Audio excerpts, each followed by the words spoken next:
Бәріне сәлем, менің атым Әлем. Ой жұмбақ 2 анимациялық фильмдегі ұят деген кейіпкерді дыбыстаймын.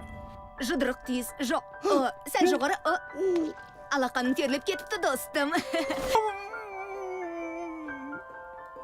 Жалпы Ой жұмбақ 2 мультфильмі бұл басты кейіпкер Райлидің өсу жайлы. Жасөспірім шақ, өскеннен кейін жаңа достар, әлемге жаңа көзқарас, және де міндетті түрде жаңа эмоциялар. Сәлем. Мен Реймін. Заттарымды қайда қояйын? Жаңа эмоция? Кешіріңдер, біз жағымды алғашқы әсер қалдырғымыз келіп еді. Біз дегенің кім? Мен дыбыстайтын кейіпкер ол ұят. Ұятты бәріміз білеміз. Қандай екен? Райлидің басында ол ең бірінші пайда болған кезде ол өте өз әлемінде өмір сүретін, айналадан қорқатын, және сөйлеуге қорқатын, өз ойын айтудан ұялатын немесе қорқатын сондай бір кейіпкер.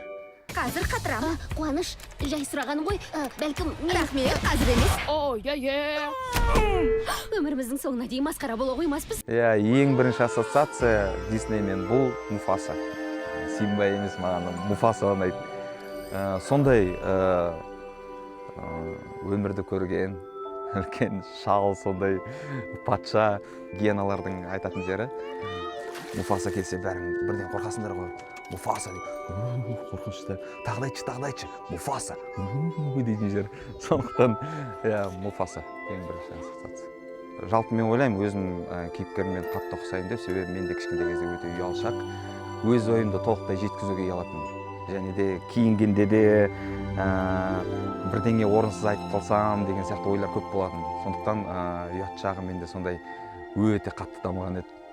Бұл фильмде маған ұнайтыны бұл ұяттың кейіпкер ретінде дамуы. Қаншалықты ол өзін сындырып, қаншалықты ашыла алады.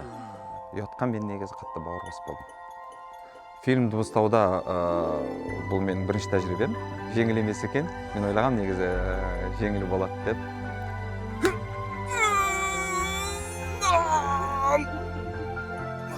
Киноға түсуден немесе мен айналып жүргенде клипке түсуден деген сияқты бұл мүлде басқаша кәсіп екен, сондықтан мен түсініп жатырмын қаншалықты дыбыстайтын актерлардың жұмысы қиын екен. Бірақ та ол өте көңілді нәрсе. Маған қатты ұнады. 13 маусым күні барлық кинотеатрларда Ой жұмбақ 2 анимациялық фильмі шығады. Бәріңізді шақырамын. Міндетті түрде келіңіздер. Өте тамаша эмоциялар аласыз деген сенімдемін.